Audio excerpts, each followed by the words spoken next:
Halo guys, Assalamualaikum warahmatullahi wabarakatuh. Terima kasih yang udah stay channelnya tuh sama official guys. Semoga kalian selalu sehat. Apa kabar kalian untuk kita semuanya? Gimana kabar kalian saat? Alhamdulillahirrahmanirrahim. Kak semua ras masalah kesembuhan yang lagi sakit Allah saatkan teman kasam yang berjuang di rumah majikan tentunya diberikan kekuatan sampai finish. Teman kasam yang bahagia juga tentunya jangan lupa bersyukur. Hari ini Kaisam akan mengupdate kasus Mbak yang mengembalikan uang 130 juta kepada agensi ya, melalui agensi untuk diberikan kepada majikannya atas tuduhan, karena pada faktanya kita nggak tahu antara mbaknya ini berbohong atau tidak. Tapi pada faktanya si pekerja migran ini tetap pada pengakuannya bahwa dia tidak mencuri. Dia dikriminalisasi majikan dan ditekan oleh agensi, dirampas handphonenya sehingga dia tidak mendapatkan perlindungan. Saat dia meminta tolong kepada calon suaminya itu berembuk dengan keluarganya dan diberikan pinjaman uang umroh dari ibu dari calon suaminya sebesar 130 juta. Sudah ditransfer dan sudah diberikan. Sekarang pekerja migran ini sudah ada di Indonesia. Dia adalah seorang janda 2 anak ya guys ya. Dia punya background di mana dia gagal menikah dan mantan suaminya juga sudah menikah lagi. Nah, mantan suaminya punya saudara, yaitu sponsornya dia sendiri. Kenapa berita ini menjadi viral? Ini diawali dari sponsor itu mempublish pekerja migran ini tanpa sensor sedikit pun. Sebenarnya sponsor ini adalah sudah melanggar kode etik PT ya, di mana sebenarnya urusan pekerja migran ini dengan sponsor itu sudah selesai. Dengan PT-nya itu sudah selesai selama pekerja migran ini sudah mengembalikan uang PT ya kan, dengan uang potongan. Pekerja migran ini sudah bekerja 1 tahun lebih, otomatis prakara dengan PT-nya itu sudah diselesaikan dengan baik. Tapi si sponsor ini melihat update dari grup agency. Biasa kan ya guys ya, agency itu selalu ada grup di mana dia bekerja sama dengan beberapa PT. Ada beberapa konflik atau anak yang berkasus sehingga di-share kasusnya. Sebenarnya ini adalah ranah pribadi agensi dan PT, tidak boleh di-up di media sosial. Tapi lagi-lagi sekarang itu zamannya Facebook Pro, di mana konten kreator itu menjadi pilihan ya untuk kita men-show up. Kadang kita tidak bisa membedakan mana privasi dan mana yang boleh kita up. Itu etika bermedia sosial. Hanya saja karena pengen viral dan adanya motif pribadi, ini menjadikan sponsor ini meng-up. Kaisam sudah mengajukan untuk take down dan alhamdulillahnya sudah di take down oleh dia. Tapi namanya media sosial, kita tidak bisa mengcover atau membendung ya guys ya. Saat kita sudah mengupload itu di capture orang lain, di capture konten kreator lain, sehingga dipublish lagi di media, dicomot, akhirnya nasi sudah menjadi bubur. Berita ini sudah kemana-mana ya guys ya. Padahal kasus ini masih ditangani KJRI kepolisian. Bahkan sekarang ini lagi masa pelaporan ya, untuk meminta kembali uang 130 juta ini, which is ini adalah bukan uang si pekerja migran ini sendiri. Banyak di antara kita pasti berpikir, masa sih punya uang sebanyak itu? Masa sih keluarganya mau sampai memberikan pinjaman 130 juta? Berarti di sini guys, rezekinya ini nyata. Pengganti calon suaminya ini berarti kan bagus ya kan, rela berkorban, mau berjuang. Nah sebenarnya laki-laki ini nih yang harus kita perjuangkan, bukan kayak laki-laki kalian yang cuma mintanya duit aja ya kan. Sekali lagi, mungkin ini 1 dari 10 laki-laki, tapi faktanya, kenyataannya si laki-laki ini juga memberikan kesaksian yang menyatakan bahwa uang itu benar-benar bukan uang pencurian, bukan uang yang dikirim oleh Mbak Ernawati ya. Ini namanya Ernawati karena sudah tidak bisa dibendung publish ya, jadi Kaisam sebut aja, bukan uang Mbak Ernawati. Bahkan selama pacaran si laki-laki ini juga tidak menerima transferan apapun. Bisa dicek dari akun keuangannya Kaisam. Nah ini ya, nih calon suaminya yang meminjamkan uang 130 juta uang umroh orang tuanya speak up. Jadi gini Kak, waktu saya kirimkan 130 juta itu uang tabungan keluarga yang tadinya itu untuk tabungan umroh Kak. Dan itu pun saya rundingkan dulu dengan keluarga saya. Saya juga nggak pernah nerima uang dari Erna dengan jumlah besar, apalagi itu sampai puluhan juta, Kak.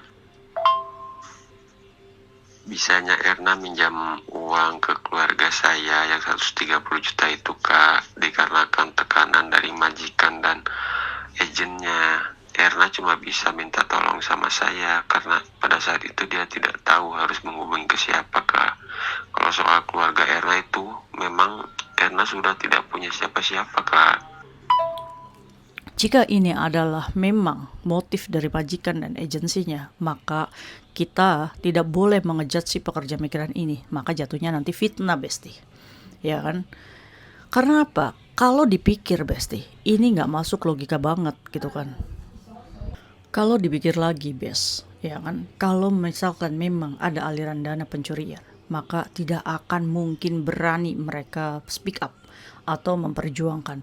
Karena kebetulan kasus ini pun Kaisam terlibat di dalamnya, Besti. Jadi sebelum terjadinya pengancaman terhadap pekerja migran ini, si pekerja migran ini sudah telepon Kaisam beberapa kali. Awalnya pekerja migran ini minta bagaimana caranya notice karena anaknya masuk rumah sakit, which is Mbak Erna ini adalah seorang ibu tunggal di mana dia punya 2 anak ya, dan dia adalah tulang punggung. Dia tabung uang pelan-pelan dan dia selama ini dibantu oleh calon suaminya itu.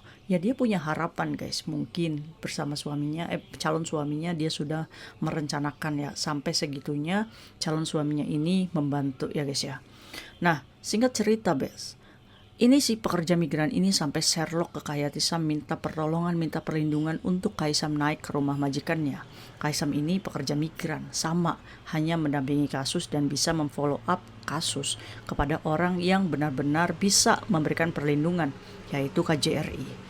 Dan Kaisam memfollow up kasus ini ke KJRI, berharap KJRI bisa menjadi penengah supaya bisa mengirim agensi untuk mengeluarkan pekerja migran ini dari sekapan majikan di rumah, ya kan? Karena dari semalam pekerja migran ini disuruh ngaku. Pada kejadian itu, si pekerja migran ini bercerita dari semalam dia dipaksa, didorong untuk menuju brankas majikan, diajari bagaimana cara membuka brankasnya dan dia divideokan setelah dia tahu caranya. Terus dia harus mengakui dan menulis surat pengakuan bahwa dia mengambil uang beserta cap tangannya. Ini yang menjadikan pekerja migran ini takut. Awalnya si pekerja migran ini berharap agensi datang untuk menjadi penolong, tapi ternyata tidak diduga-duga saat agensi ini naik ya, guys ya. Saat agensi ini naik, dia justru merampas handphonenya. Dia mempercayai surat yang ditandatangan pekerja migran ini. Padahal sebelumnya dia sudah mengeluhkan ketakutan luar biasa. Tapi agensi ini hanya menyuruh pekerja migran untuk membayar. Padahal pada waktu itu di jam 9 malam, Kaisam itu ngobrol sama majikannya. Bahkan majikan itu menuduh bahwa aliran dana itu lari ke Kayatisam.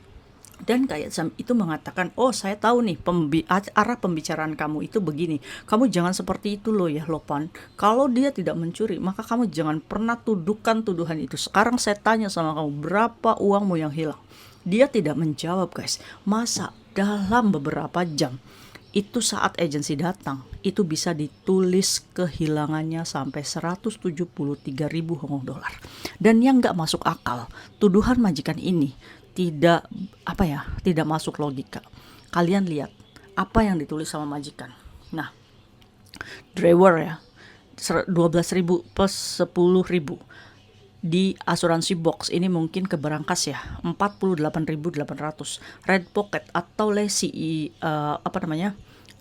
lesi merah itu kan ya, ini ada 40.000 dan 5.000. Under the bed atau di bawah kasur ini 57.600, sehingga mereka bisa menghitung kehilangannya 173. Mungkin gak dalam semalam mereka bisa menghitung total kerugian uang yang hilang? Ini menurut Kaisam nggak masuk akal lagi. Hanya di sini kebodohan pekerja migran ini di tengah takutnya dia mengiyakan uang yang sebenarnya ini bisa ditembus 13 bulan kerja dari gajinya. Sayang banget kan. Dia mengecap jarinya, menyatakan bahwa dia mengakui, padahal jelas dia tidak melakukannya, Besti. Nah, bagaimana nih kalau misalkan hukum Hong Kong, guys? kita harus berpikir ulang. Walaupun kita di tengah ketakutan, kita tahu di rumah ada anak kita yang menunggu, kita adalah tulang punggung. Jangan mengiyakan aja, karena apa? Kita harus paham, kita nggak punya uang siapa yang harus dikembalikan. Jangan merepotkan orang lain untuk kasus kita. Kalau misalnya kita sudah mengakui seperti ini, pengadilan aja, ini sudah bisa menjatuhkan hukuman penjara. Nah ini mungkin yang ditekankan agensi ke pekerja migran ini, suruh mengembalikan aja daripada kamu di penjara, ya kan? Tapi kembali lagi Besti, kalau misalkan kita seperti ini, kita masih bisa merubah, ya kan, pengakuan kita di depan polisi nanti kita akan dibantu oleh lembaga bantuan hukum, dan itu kalian berhak mendapatkannya walaupun waktu yang kalian tempuh adalah panjang. Tapi yang pertama, kita tidak boleh merepotkan orang lain untuk membayar kerugian yang sebenarnya itu kita tidak ambil. Yang kedua, ya kita jalani saja, mungkin takdir kita seperti itu. Kalaupun harus dipenjara, kita tinggal titip aja kepada calon suami untuk mengasuh anak kita sementara waktu. Mungkin kita masuk hanya beberapa bulan, tapi setidaknya kita tetap mempertahankan harga diri dengan kita tidak mengatakan bahwa kita mengambil uang itu. Sangat sakit banget kan tuduhan ini. Kita udah kasih duitnya, kita tetap dituduh mencuri, kita dibully media sosial gitu kan. Nasi sudah menjadi bubur, tapi saat ini kasus sedang masih dalam penyelidikan kepolisian. Dan pekerja migran ini didampingi oleh kepolisian KJRI. Kayak Sam harap sih kepolisian KJRI bisa ya untuk mencari celah di mana pekerja migran ini berhak untuk dibela. Setidaknya kita doakan semoga dari kasus ini uang ya calon mertuanya dikembalikan ya senilai 130 juta. Amin ya robbal alamin. Jika ini tidak benar, ya Allah mudahkan jalannya. Ambil pembelajarannya dan jangan pernah tanda tangan surat kosong, jangan pernah membubuhkan cap tanda tangan. Jika kamu tidak merasa mengambil walaupun kamu diintimidasi apapun, tidak jadi masalah. Sekalinya ada kekerasan, kamu boleh langsung kabur, ya kan? Poking, saat itu kamu terselamatkan. See you next video, bye-bye.